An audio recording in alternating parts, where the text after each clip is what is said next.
തുറക്കടി വാതിൽ, ഇല്ലെങ്കിൽ ഞാൻ ചവിട്ടി പൊളിക്കും. എന്റെ സ്വഭാവം നിനക്കറിയാലോ അല്ലേ?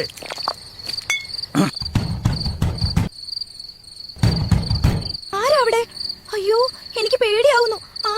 ആരാണെന്ന് പറയൂ. ഓ, നിനക്കെന്നെ മനസ്സിലായില്ലേ അല്ലടി? നിന്റെ ആദ്യത്തെ കെട്ടിയോനെ നിനക്കറിയില്ലേ അല്ലേ? കാണിച്ചു തരാൻ ഞാൻ എല്ലാത്തിനെയും. തുറക്കടി വാതിൽ. അയ്യോ കിഴങ്ങേട്ടൻ, നിങ്ങൾ എന്നെ ഇനിയെങ്കിലും സമാധാനത്തെ ജീവിക്കാൻ വിടില്ലേ അല്ലേ?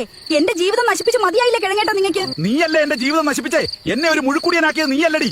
നീ ആ മഞ്ജു ക്യാരറ്റിന്റെ കൂടെ ഒളിച്ചോടി പോയ അന്ന് തുടങ്ങിയതാ ഞാൻ ഈ കുടി. അത് ശരി. അപ്പൊ നിങ്ങൾ എന്നെ ദിവസേന തല്ലുന്നതോ? എന്തൊക്കെ ദ്രോഹങ്ങളാണ് നിങ്ങൾ എന്നോട് ചെയ്തത്? സഹി കെട്ടിയിട്ടാണ് ഞാൻ മഞ്ജുവേട്ടന്റെ കൂടെ ഇറങ്ങി പോകുന്നത്. എന്നെ അങ്ങനെ പൊന്നുപോലെയാ നോക്കുന്നേ. നല്ല മനുഷ്യനാ എന്റെ മഞ്ജു ക്യാരറ്റ്. കുടിക്കില്ല, വലിക്കില്ല. എന്തിന് എന്നെ ഒന്ന് വഴക്ക് പറഞ്ഞിട്ട് പോലുമില്ല. നീ ഇങ്ങനെ അവനെ പൊക്കി പറയാനും മാത്രം അവനിൽ എന്ത് തേങ്ങയാടി ഉള്ളത്? എന്റെ അത്രയും ഗുണങ്ങളും കഴിവുകളും അവനുണ്ടോടി? മഞ്ജുവേട്ടനിൽ ധാരാളം വിറ്റമിൻ സി ഉണ്ട്. കാഴ്ചശക്തിക്ക് അടിപൊളിയാണ്. പിന്നെ സ്കിൻ അടിപൊളിയാക്കും. ആന്റി ഓക്സിഡന്റുകൾ ഉള്ളതുകൊണ്ട് നല്ല പ്രതിരോധ ശക്തി ഉണ്ടാകും. പിന്നെ ഫൈബറും പൊട്ടാസ്യം ഉള്ളതുകൊണ്ട് ഹൃദയം അടിപൊളിയാകും. ഓ, കോപ്പാണ്.